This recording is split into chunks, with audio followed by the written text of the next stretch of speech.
اسی طرح ایک آدمی جو ہے وہ نماز پڑھ رہا ہے، اس کو اس کے تمام بنیادی احکامات کا پتہ ہے اور وہ نماز پڑھ رہے ہیں، اور ایک طرف وہ ہے جس کو بیچارے کو کچھ نہیں پتا، صرف اس کو اتنا پتا ہے اللہ اکبر کہنا ہے، سلام پڑھنی ہے، سورۃ فاتحہ پڑھنی ہے، اس کے بعد سورت پڑھنی ہے، رکوع کرنا ہے، رکوع میں تسبیحات، سجدہ، اس کے علاوہ کسی چیز کا اس کو نہیں پتا، تو دونوں کی نماز برابر سرابر نہیں ہو سکتی، کم از کم ثواب کے اعتبار سے تو برابر سرابر نہیں ہو سکتی۔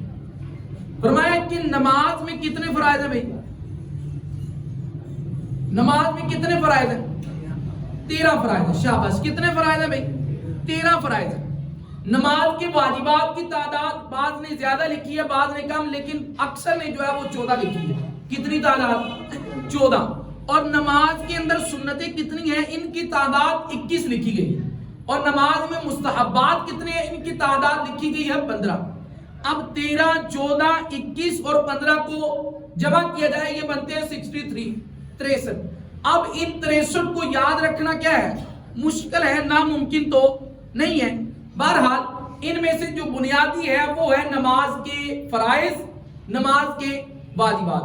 اگر کسی فرد نے نماز کے فرائض میں سے کسی ایک فرض کو ترک کر دیا تو اس کی نماز، بولو بھائی، نہیں ہوگی۔ اور اس کے لیے ضروری ہے کہ بندے کو نماز کے فرائض کا پتہ ہوگا تو پتہ چلے گا نا میں نے کس چیز کو چھوڑا، کیا خیال ہے بھائی؟ پتہ ہوگا تو پھر یہ نا، تو اس لیے لازم ہو گیا کہ بندے کو نماز کے فرائض کا پتہ ہونا ضروری ہے۔ نمبر 2 پر ہے نماز کے واجبات۔ کتنی تعداد ہے؟ 14۔ اب ان 14 نماز کے واجبات میں سے کسی ایک کو ترک کر دیا تو اس پر کیا لازم آئے گا؟ سجدہ صاحب۔ اب پتہ ہوگا تو پھر سجدہ صاحب کرے گا نا، اگر نہیں پتہ ہوگا تو ایسی نماز پڑھ کے چلا جائے گا۔ اور جب کسی واجب کو ترک کر دیا، سجدہ صاحب واجب ہو گیا، اگر لاسٹ میں سجدہ صاحب نہیں کیا تو نماز کو کیا کرنا پڑے گا؟ دوبارہ لوٹانا پڑے گا۔ تو اس لیے نماز کے فرائض اور واجبات کو یاد کرنا تو ضروری ہے۔ اب رہی بات نماز کی سنتیں کی، سنتوں کی کتنی تعداد ہے بھائی؟ 21۔ اب ان 21 میں سے کسی ایک سنت کو ترک کر دیا، مثال کے طور پر انتقالات تکبیر کہنا، رکوع میں جاتے ہوئے کیا کہتے ہیں؟ کیا کہتے ہیں بھائی؟ اللہ اکبر۔ سجدے میں جاتے ہوئے کیا کہتے ہیں؟ اللہ اکبر۔ اٹھتے ہوئے کیا کہتے ہیں؟ ان تکبیرات کو انتقالات تکبیرات کہتے ہیں۔ اگر ان میں سے کوئی ایک تکبیر نہیں کہی تو کس کو چھوڑ دیا؟ سنت کو چھوڑ دیا۔ کس کو چھوڑ دیا بھائی؟ سنت کو۔ اب سنت کو ترک کرنے کی وجہ سے اس کی نماز تو فاسد نہیں ہوگی، لیکن ثواب میں کیا آ جائے گی؟ کمی آ جائے گی۔ اسی طرح مستحبات کی تعداد کتنی ہے؟ 15۔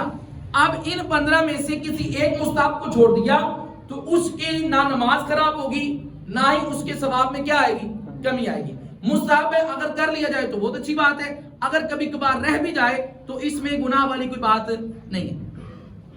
اب فرائض جو ہے وہ ذرا توجہ کے ساتھ سن لیجیے۔ سب سے پہلے نمبر پر نمازی آدمی کے لیے ضروری ہے کہ اس کا بدن کیا ہو؟ ساتھ ساتھ دہرانے یاد ہو جائیں گے، جو بوڑھے ہیں میں ان کو نہیں کہتا، جو کم از کم جوان ہے وہ ساتھ ساتھ دہرا لیں۔ ہاں، بدن نمازی آدمی کے لیے کیا ہے کہ نمازی آدمی کا بدن کیا ہو؟ پاک ہو۔ کیا ہو؟ پاک ہو۔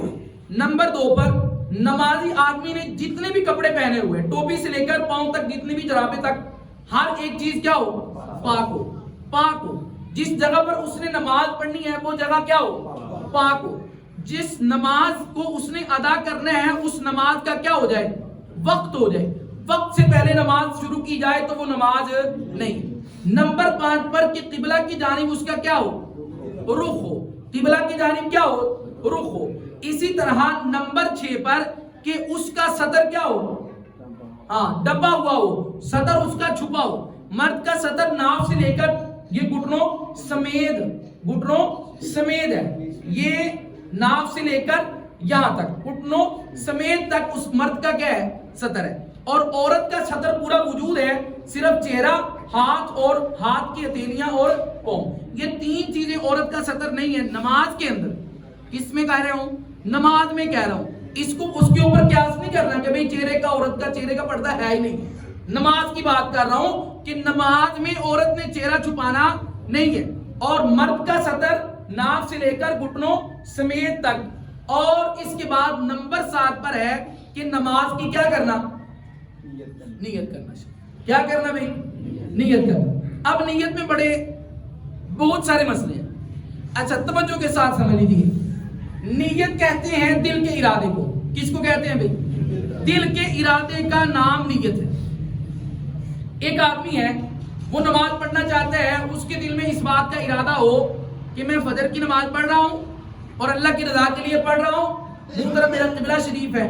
ان دو تین چیزوں کی نیت اس کے دل میں موجود ہے تو اس کی نیت ہے, وگرنہ اس کی نیت نہیں. اب رہا یہ سوال کہ زبان کے ساتھ نیت کرنا چاہیے یا نہیں کرنی چاہیے, تو فرمایا کہ زبان کے ساتھ نیت کرنا کوئی ضروری عمل نہیں ہے, مستحب عمل ہے. اگر کر لی جائے تو بھی ٹھیک ہے, اگر نہ کی جائے تو بھی ٹھیک ہے, لیکن دل کے ساتھ نیت رکھنا, ارادہ رکھنا یہ ضروری ہے.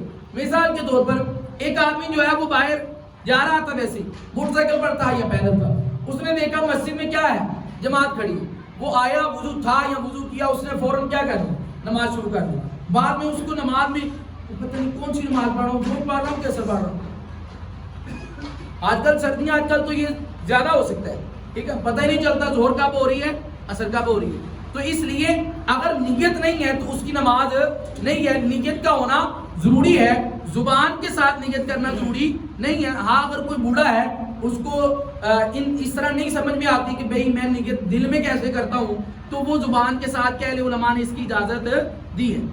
اب اس کے بعد ہے کہ تکبیر تحریمہ کہنا. کیا کہنا بھئی؟ اس کو کہتے ہیں تکبیر تحریمہ. صرف اللہ اکبر کو نہیں, پہلی تکبیر یعنی کہ پہلی مرتبہ اللہ اکبر کہنا, اس کو کیا کہتے ہیں؟ تکبیر تحریمہ کہنا. تکبیر تحریمہ کہنا کیا ہے؟ فرض ہے. اگر کسی نے تکبیر تحریمہ نہیں کہی تو اس کی نماز نہیں ہو. اس کے بعد تکبیر تحریمہ کہنے کے بعد کھڑا ہو کے نماز کو پڑھنا. کیا کرنا؟ کھڑے ہو کر نماز کو ادا کرنا. ہر فرض, کیا بھائی, ہر فرض اور ہر واجب نماز کو, فرض رکعات کون سی ہیں؟ فجر میں کتنی ہے؟ 2, ظہر میں 4, عصر میں 4, مغرب میں 3, عشاء میں 4, اور عشاء میں 7 میں 3, وتر بھی. ان تمام رکعات کو ہر صحت مند تندرست آدمی کے لیے کھڑے ہو کر ادا کرنا کیا ہے؟ فرض ہے.